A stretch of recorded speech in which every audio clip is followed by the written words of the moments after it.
पेशवे हे फडणवीसांची नियुक्ती त्यांनी केली, पण फडणवीसांनी छत्रपतीची नियुक्ती केली हे मी यापूर्वी कधी पाहिलेलं नव्हतं. पूर्वी छत्रपती पेशव्यांची नेमणूक करत आता पेशवे छत्रपतींची नेमणूक करतात. शरद पवारांचा टोला. छत्रपती संभाजीराजेंना भाजपनं राज्यसभेवर पाठवल्याबद्दल केली टीका.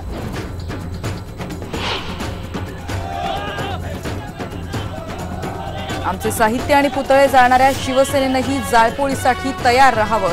भाजप नेते आशिष शेलार यांचा इशारा. भाजप आणि शिवसेनेदरम्यानचा वाद लवकर शमण्याची चिन्ह नाहीत. मोदींच्या मन की बात मध्ये चंद्रकांत कुलकर्णींचं कौतुक. स्वच्छता अभियानासाठी दरमहा 5,000चे 52 पोस्ट डेटेड चेक दिल्यानं पंतप्रधानांनी केली प्रशंसा.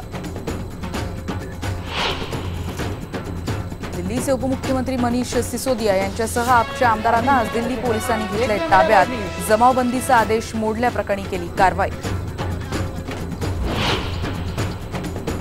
जम्मू काश्मीरमध्ये सीआरपीएफ जवानांच्या बसवर दहशतवाद्यांचा हल्ला. हल्ल्यामध्ये 8 जवान शहीद, 22 जण जखमी. हल्ल्याच्या पूर्व सूचनेकडे दुर्लक्ष केल्याचं झालं स्पष्ट.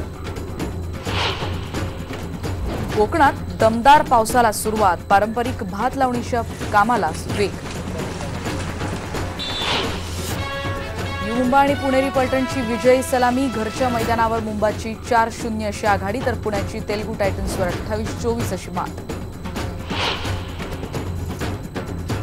कोपा अमेरिका फुटबॉल स्पर्धेमधील जेतेपदाचा 23 वर्षांचा दुष्काळ संपवण्यासाठी अर्जेंटिना सज्ज. तिखट चिलीसमोर मेस्सीचं आव्हान. लोकराजे राजश्री शाहू महाराज यांच्या जयंतीनिमित्तानं शाहूनगरीत भव्य मिरवणुकीचं आयोजन, तर राधानगरी धरण परिसरात शाहूंच्या स्मारकासाठी सर्वपक्षीय रास्ता.